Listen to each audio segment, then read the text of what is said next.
My guest, Megan Hangartner, is here with me, and we're going to be following up from what we talked about on Sunday as we were talking about dealing with debt. We were talking recently, and I got a chance to hear a little bit of her story, and I thought, this is so good, you got to hear this, because you might be suffering from the load of debt. You know, you might be dealing with student loans, or maybe you made an impulsive purchase that, it's still sticking with you long after that item has been gone. That happens in life. And it kind of holds us back from being our best. So I want to get right into this with Megan and ask you some questions and get into your story a little bit. So welcome, Megan. Thank you. Yeah, glad you're here. I want to talk a little bit about kind of before you got out of debt, like, back when it was no fun for you. Yes. And hear a little bit about, what was your relationship with money back in those days? I equated money with freedom.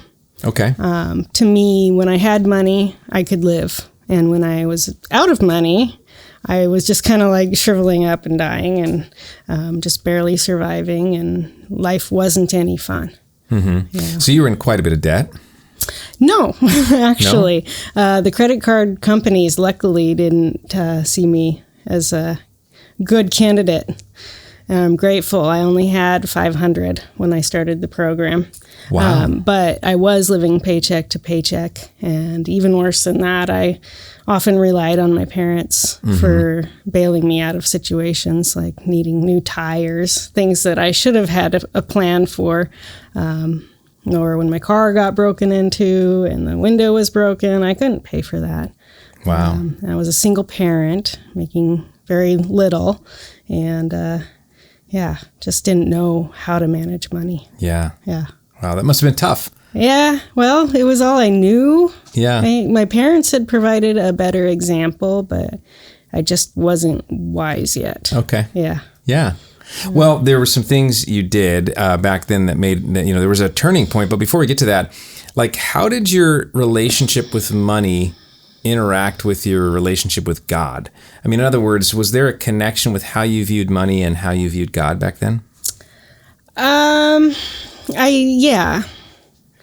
I didn't feel like I was doing my part. I wasn't always paying tithe. In fact, I was probably rarely paying my tithe.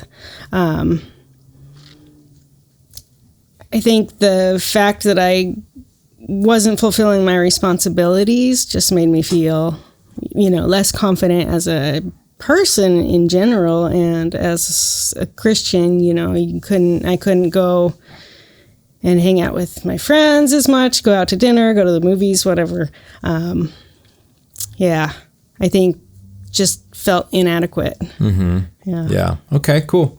Do you have any thoughts about like what some of your specific struggles were beyond, you couldn't pay for some of the expenses that were coming up? Is there anything else that comes to mind?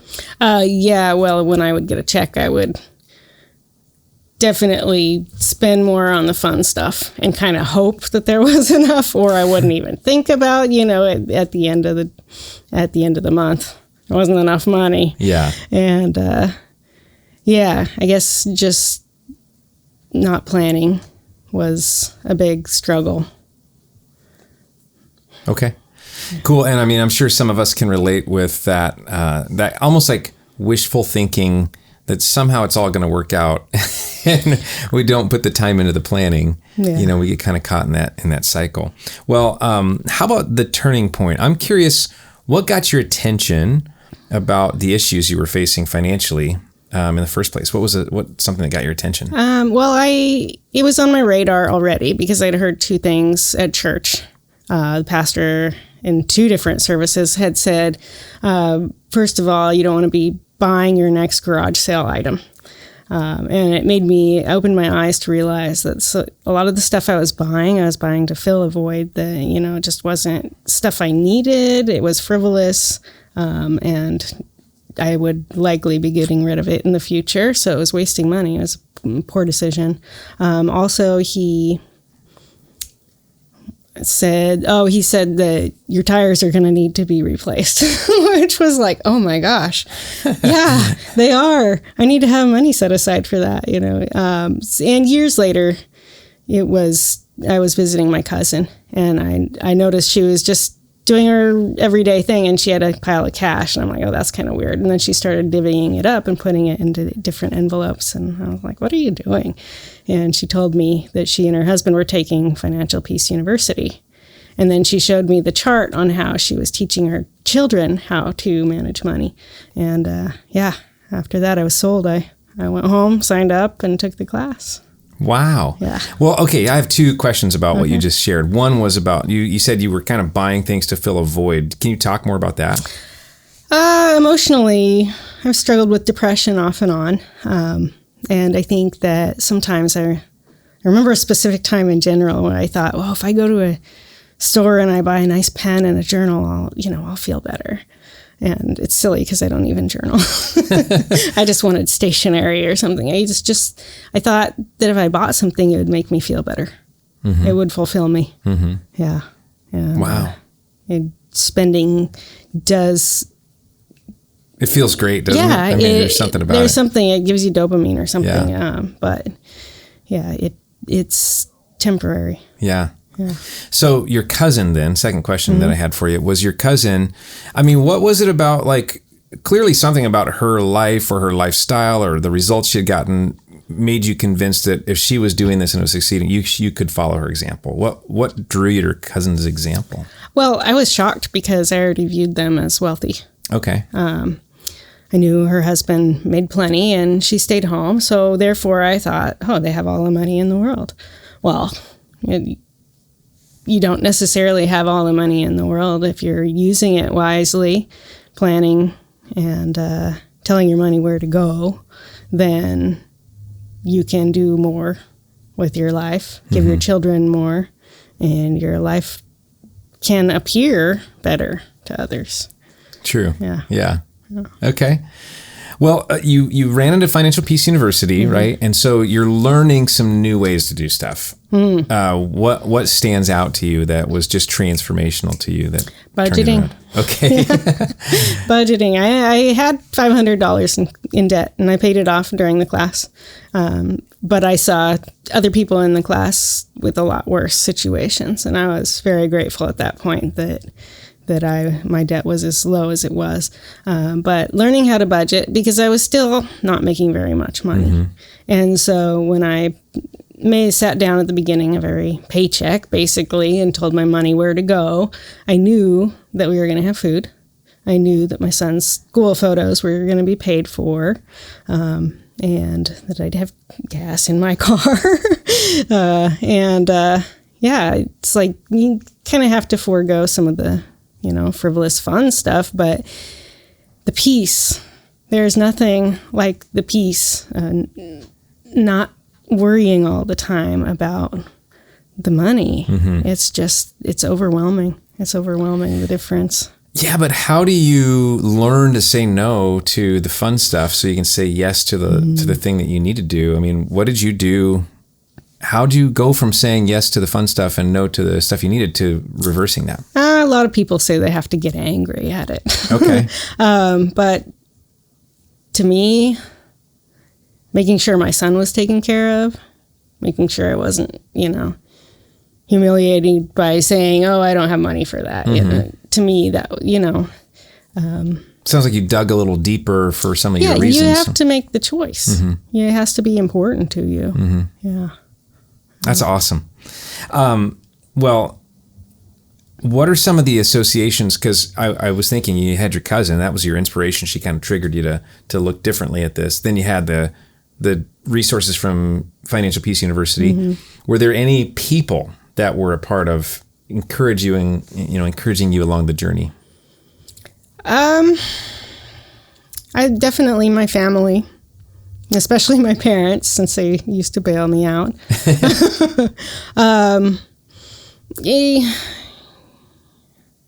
Yeah, I don't know that I shared it that much with too many people around me. I think looking at my son, I did teach him. I taught him that he had to earn his allowance. He had to work for it, and it wasn't just given to him. I think. Yeah. That's awesome. So now I'm assuming he's a multimillionaire. No. Oh, okay. Not yet. No. That's coming later, right? Hopefully. That's awesome. Okay. So you say, as I was thinking about, you made some changes that were fundamental, and we know money can either be a blessing or a curse to all of us, right? Like it can be the thing that makes you, the way you handle it can help you sleep like a baby at night, or the way you handle it can keep you up all night. What are some of the other changes besides the peace that you experienced as you made this transformation into a whole different way of your relationship with money? When you don't have any payments, it really frees up your resources. I did get a career after that eventually, and I make decent money now. So I think being able to have money to cover all your expenses, have money to invest, think about the future, get life insurance, get a will, and then being able to just, tithe religiously. and I love tithing. I know that it helps populate heaven. To me, that's the main goal. But I also like if I'm outside a grocery store and walking past someone and I feel that nudge, that person needs, this amount of money, then I go get them a gift card. I love being able to do that. Yeah, that's so cool. Wow. Yeah, and I mean, your thoughts about, I guess that's freedom. If you think of what is financial freedom, it's that you can say yes to even the things that you had to say no to before, right? So that's pretty amazing. Okay, let me ask you this. How would you describe in general your life now compared to your life before? Way different. Completely different. I feel confidence now. I feel freedom now. I feel peace. We've gone on vacations that I never could have imagined. Yeah? That I could have gone on. Where'd you before. Go? We've been to Hawaii. We went on a cruise. Planning on going to Switzerland. Nice. We did a 2-week road trip a couple of years ago.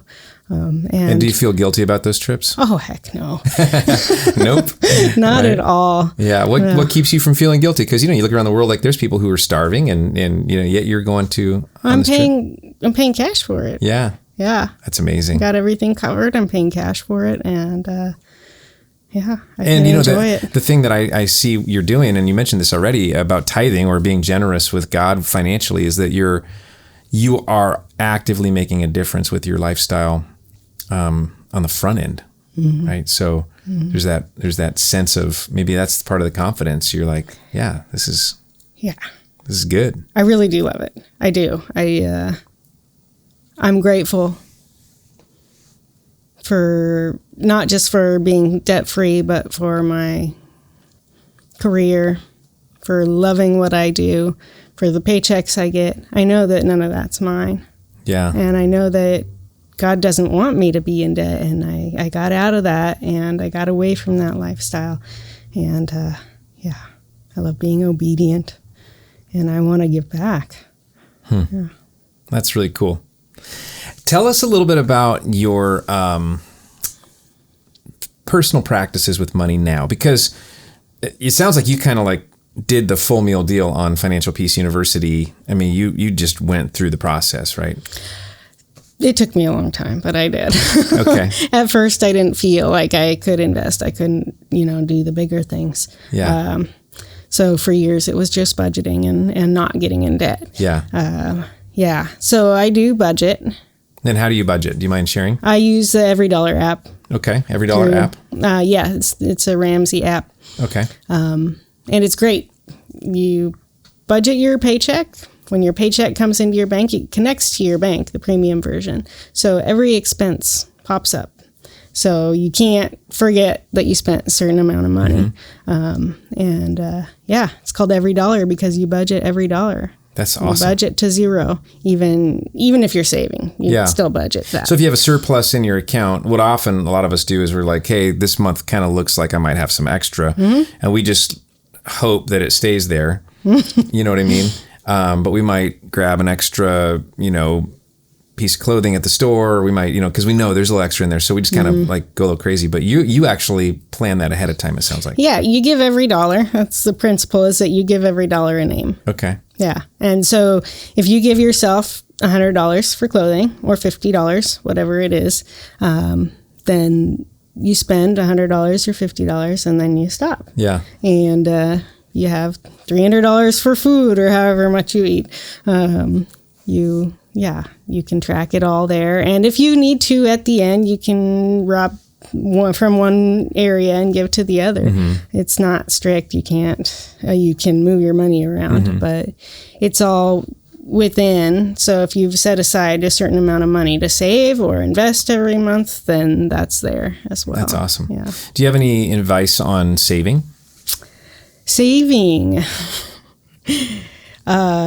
Advice. It's important. It's important. I do saving in two ways. I save by investing, and that money I don't get a touch until I retire. And I save by just putting into my bank. You have to build a nest egg. If you lose your job today, average is 3 to 6 months. It can be 3 to 6 months to find a new job. So you want to make sure those expenses are taken care of. Also, you can go as far as to save for your next couch. So say I need another $1,000 for my next couch. And then when the time comes to replace your couch, you don't have to shell out anything because you have it already sitting there in the bank. Yeah. That's hard planning though, isn't it? Up to a point. Yeah, I don't go that crazy. I do have a few funds. I have a fund for art. Okay. Yeah. That's awesome. If I run across something and I want to buy it, then I just can, because that's important to me. If you see something you love, totally to me. Now, what about for you? You're working in a career right now, and for you, as you think about, you mentioned it, retirement. What does that kind of journey look like for you? Well, I'm retiring at 55. I know that. Yeah. Yes. And how's that possible? Well, I've been contributing to my 401k. My company contributes also, and then I have a financial advisor, and we contribute to that as well. And he has this software and plugs in the numbers and does an algorithm and tells you if it's possible or not, and if it's not, what you have to do to get there. Wow. Yes. Fantastic. Yeah, I can't wait. So what are you going to do when you retire? Oh, I'm going to take walks, do yoga, I'm going to knit, hang out with my dog all day long. Awesome. Okay, now kind of off the subject of money, but something that money allows us to do is to find our significance, in life. Because what we find in looking at the world is those who are in extreme poverty, all they can think about is surviving, right? And then if you're in any kind of poverty, much of your attention goes to survival, but you're out of that place now. And so what has that freed you up to think about in terms of significance and purpose? Well, I want to share. I'm offering this financial peace classes at the church now. Yeah. I hope to do it as many times as it takes to give as many people the same as what I've learned. I don't know what the future holds and what God has in store for me. I hope it's more than this.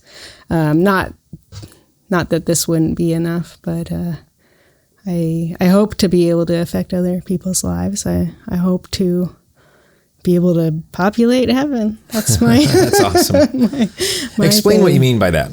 Populate heaven. Getting as many people into the church and accepting Christ as possible. This isn't going to last forever. Yeah. We only have so much time. We only have one life until we've given our heart to God. And the more people, the bigger the population. Yeah. Yeah. Yeah, that's awesome. Well, I appreciate you sharing your story, and you've given us a lot of great advice to think about.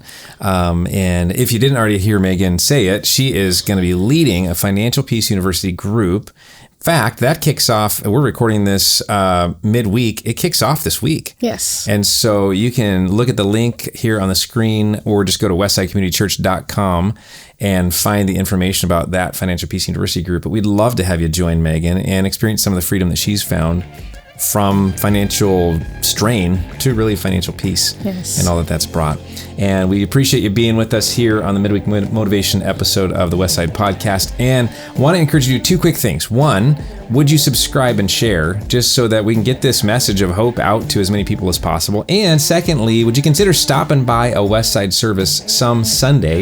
You can do that either online at westsidecommunitychurch.com, or you can come to our campus right here in the Portland, Oregon area and join us on site, and we'd love to see you there. Either way, hope you have a great week, and we'll see you soon.